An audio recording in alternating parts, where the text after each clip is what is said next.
19s এর দিকে মানুষ টিভি নিয়ে বর্তমানের থেকে অনেক বেশি সিরিয়াস ছিল। তখন টিভিতে কোনো জিনিসকে সত্য বা মিথ্যা হিসাবে প্রচার করলে তা মানুষের মনে অনেক বড় দাগ কাটত। কারণ তখন টিভি ছিল মানুষের বিনোদন আর তথ্যের একমাত্র মাধ্যম। আর ইউএসের দিকে তখন টিভি জিনিসটা আরও বেশি ইফেক্ট ফেলতো। আর ওই টাইমে টিভিতে কোনো ইনসিডেন্ট মানে অনেক বড় বিষয়। আর তখন দুইটা টিভি হাইজ্যাক করে তাতে এমন ক্রিপি টাইপের ভিডিও দেখানো হলে তা মানুষের মনে কেমন দাগ কাটতে পারে তা তো তোমরা ভাবতেই পারছো। ম্যাক্স হেডরুম সিগন্যাল হাইজ্যাকিং এমনই একটা ইনসিডেন্ট ছিল। এটা তখনকার টপ নিউজ হয়ে গিয়েছিল। মানুষ সবসময় এই ইনসিডেন্ট নিয়ে কথা বলছিল। কিছু মানুষ তো রাতে ঘুমোতেই পারতো না এই ইনসিডেন্টের কারণে। এটা মানুষের মনে এমনভাবে ইফেক্ট ফেলেছিল যে এফবিআই পর্যন্ত এই ইনসিডেন্ট নিয়ে তদন্তে নামে, কিন্তু তারা এর কোনো কুল কিনারা খুঁজে পায় না। আমরাও আজকে এই হাইজ্যাক নিয়ে কিছুটা ডিসকাস করব আর বোঝার চেষ্টা করব যে আসলে এই হাইজ্যাকারদের মূল টার্গেট কী ছিল। আজ থেকে 37 বছর আগে শিকাগোতে হঠাৎ দুইটা টিভি চ্যানেলে এই হাইজ্যাক ঘটে। একটা হলো WGN টিভি চ্যানেল আর আরেকটা হলো WTTW টিভি চ্যানেল। রাত বাজে প্রায় 9টা। এই টাইমে সবাই টিভি দেখতেছিল। WGN টিভিতে একটা শো চলতেছিল যার নাম হলো দ্য 9 o'clock নিউজ। হঠাৎ রাত 9:14 টিভির স্ক্রিন ব্ল্যাক হয়ে যায়। ওই টাইমে এগুলো স্বাভাবিক ছিল, কারণ টিভি চলতো অ্যান্টেনা দিয়ে, আর অ্যান্টেনায় সমস্যা হলে টিভির স্ক্রিন ব্ল্যাক হয়ে যেত। কিন্তু 15 সেকেন্ড পর হঠাৎ টিভিতে কিছু অদ্ভুত জিনিস শুরু হয়। অদ্ভুত চেহারার একটি মুখোশ পরা মানুষের ভিডিও হঠাৎ টিভিতে আসে, যে পাগলের মতো নাচানাচি করতে থাকে আর ব্যাকগ্রাউন্ডে টিভির গ্লিচের মতো সাউন্ড আসতে থাকে। এই ঘটনা দেখে অনেকে ভয় পেয়ে যায়, অনেকে রাতে আর ঘুমাতে পারে না। এখন তোমার কাছে মনে হতে পারে এটা আবার এমন কি স্ক্যারি ভিডিও, কিন্তু তুমি ওই মানুষগুলোর অ্যাঙ্গেল থেকে ভাবো যে তুমি রাতে টিভি দেখতে বসেছো, হঠাৎ তোমার সামনে এমন একটা ভিডিও চলে আসলো যা আসার কোনো চান্সই নেই।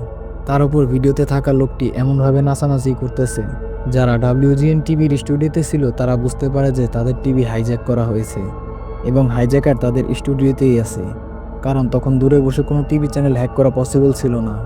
এই ঘটনা 30 সেকেন্ড ধরে চলে। 30 সেকেন্ডের মাঝে ওই টিভির ইঞ্জিনিয়াররা টিভি চ্যানেলের অ্যাক্সেস ফিরিয়ে আনতে সক্ষম হয়। তারপর শোয়ের পরিচালক এই ইনসিডেন্টটাকে ট্রল করে আবার শোতে মনোযোগ দেন। আবার রাত 11টার দিকে WTTW নামে একটা টিভি চ্যানেলে একটা পপুলার টিভি সিরিজ অনুষ্ঠিত হয় যার নাম ডক্টর হু। সেদিন ডক্টর হু এর একটা এপিসোড মানুষ দেখতেছিল যার নাম হরর অফ ফ্যাঙ্ক রক। কিন্তু হঠাৎ এই টিভিটাও হাইজ্যাক হয়ে যায়। WGN টিভিতে এই ভিডিওটা চলার সময় কোনো সাউন্ড ছিল না, কিন্তু এখন এই চ্যানেলে এই ভিডিওটা প্লে হওয়ার সময় ওই ভিডিওতে সাউন্ড আছে। বেশিরভাগ সাউন্ড তো বোঝা যাচ্ছিল না যে কি বলা হয়েছে এখানে, কিন্তু এই ভিডিও আগের ভিডিও 3 গুণ বেশি সময় ধরে চলে। এই ভিডিও প্রায় 90 সেকেন্ড ধরে চলে। দুটি ব্রডকাস্টে সেম পার্সন থাকে, কিন্তু এবার সে একটি অদ্ভুত কাণ্ড করে বসে। সে তার প্যান্টের কিছু অংশ নামিয়ে ফেলে এবং একটি মহিলা তার পেছনে মারতে শুরু করে, এবং এখানে ভিডিওটি কাট হয়ে যায় এবং টিভি শোটি আবার চালু হয়। এখানে আসলে হয়েছিলটা কি? এখানে প্রথম হাইজ্যাক হয়েছিল যে টিভি চ্যানেল, সেখানে লাইভ চলতেছিল, তাই যখন যেখানে হাইজ্যাকের ঘটনা ঘটে তখন তারা সাথে সাথে সেটাকে ফিক্স করে ফেলে। কিন্তু দ্বিতীয় টিভি চ্যানেলের বেলায় এমনটা ঘটেনি। দ্বিতীয় টিভি চ্যানেলে একটা প্রি রেকর্ডেড ভিডিও চলতেছিল, যার কারণে সেটা আগেরটার মতো এত কাছে থেকে কেউ মনিটর করার ছিল না। তাই ওই চ্যানেল হ্যাক করার পরে তাকে ফিক্স করার জন্য আগের চ্যানেল থেকে একটু বেশি সময় লেগে যায়। কিন্তু যারা এই চ্যানেলের হাইজ্যাকের সাথে জড়িত তারা যেমন তেমন কোনো লোক না, কারণ ওই সময় দুইটা টিভি চ্যানেল পরস্পর হ্যাক করা ছিল অনেক বড় ব্যাপার।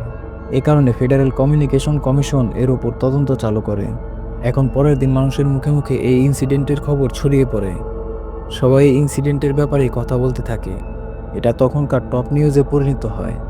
এই ভিডিওতে যে মাস্ক পরা লোককে দেখানো হয়েছে, সে যে মাস্ক পরে রয়েছে সেটা ছিল ওই সময়ের পপুলার টিভি চ্যানেল ক্যারেক্টার থেকে ইন্সপায়ার। ক্যারেক্টারের নাম ছিল ম্যাক্স হেডরুম। অবশ্য অরিজিনাল ম্যাক্স হেডরনের সাথে এই ইনসিডেন্টের কোনো সম্পর্কই ছিল না, কিন্তু হাইজ্যাকার ম্যাক্স হেডরনের মতো দেখতে মাস্ক পরেছিল বলে এই ইনসিডেন্টকে সবাই ম্যাক্স হেডরন ইনসিডেন্ট বলে।